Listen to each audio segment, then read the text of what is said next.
ان کنتم صادقین. کہا جب صورت یہ ہے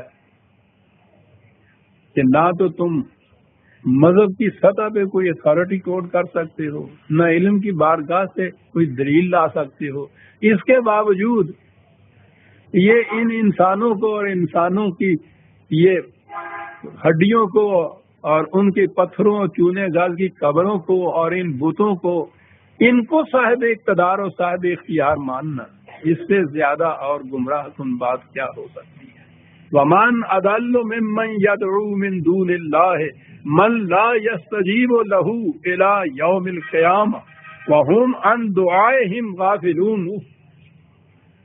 غور کیجیے عزیزان مان،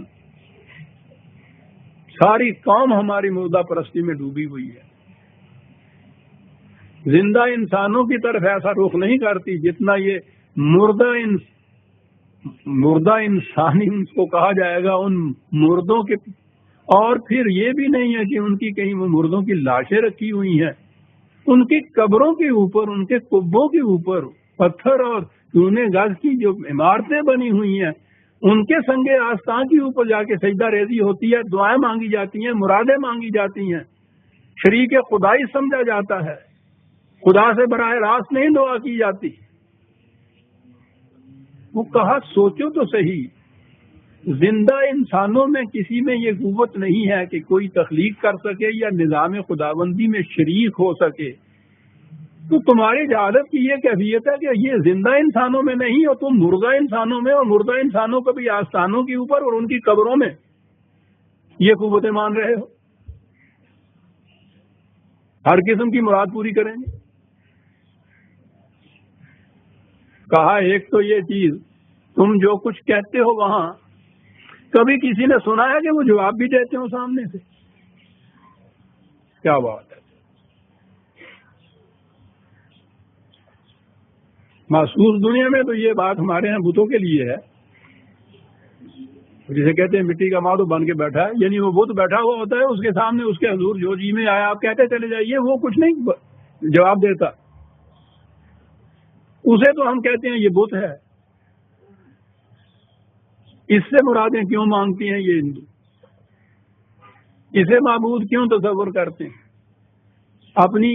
انہوں نے تو پھر بھی اس پتھر کو گھڑ گھڑا کے کوئی شکل ہی بنا رکھی ہوتی ہے. یہاں کیفیت ہے کہ اس کی شکل بھی نہیں ہے، وہ ایک قبر ہے.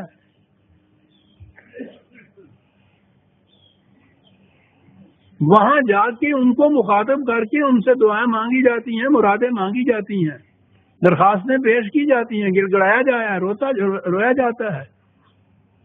وہ کہا یہ ساری عمر تم کرتے رہتے ہو، کبھی اس نے کوئی تمہیں جواب بھی دیا سامنے سے؟ تو جواب ہی نہیں جو دے سکتا، وہ تمہاری مراد کیا پوری کر سکے گا؟ کہا جواب دینا تو ایک طرف رہا، جو کچھ تم وہاں کہتے ہو ان کو تو یہ پتہ ہی نہیں ہوتا کہ یہ کون آیا ہے، کون کیا کہہ رہا ہے، مردے کو کیا پتا ہوتا ہے. دوسری جگہ قرآن نے کہا ہے عن دعائہم غافلون، یہاں تو یہ کہا ہے کہ جو کچھ وہ وہاں پکارتے ہیں، ان کو جو مانگتے ہیں ان سے، ان کو پتہ ہی نہیں ہوتا کہ یہ کیا کرتے ہیں، کون آیا، مردہ ہے. دوسری جگہ یہ ہے کہ ان کو تو اپنے متعلق بھی یہ پتہ نہیں ہوتا کہ ہم کس حالت کے اندر ہیں. وہ تو مردہ ہیں، جب اٹھائے جائیں گے زندگی ملے گی وہ اور بات ہے. ان کو تو اس کا بھی علم نہیں ہوتا کہ کب اٹھائے جائیں گے. جنہیں اپنے متعلق یہ علم نہیں ہوتا، ان کے متعلق یہ تصور کر لینا کہ وہ ہماری ہر دعا کو سنتے ہیں، ہر مانگ ان تک پہنچتی ہے، پھر ان کو اتنا اقتدار حاصل ہے کہ وہ اس کو پورا بھی کر سکتے ہیں. آپ سوچ لیجئے کہ اس جہالت کا کیا علاج ہے. نہ وحی کی سند اس کے لیے، نہ علم کی بارگاہ سے کوئی دلیل اس کے لیے. بت سامنے سے بولتا نہیں تو اس کے خلاف تو ہم روز ان کو تانے دیتے رہتے ہیں کہ کہاں جاتے ہو، کیا مانگتے ہو. کبھی ذہن میں نہیں آتا کہ ان سے لاکھوں گنا زیادہ تعداد میں بھی آپ سمجھیے، ایک ایک قبر کے اوپر جا کے سب یہ. اور قرآن کی دلیلیں دیکھیے کہ کبھی وہاں سے کوئی جواب بھی آیا تمہیں کہ ہاں ٹھیک ہے سن لیا ہم کر دیں گے؟ وہ تو تمہاری ان دعاؤں سے بھی باخبر نہیں ہوتے، بے خبر ہوتے۔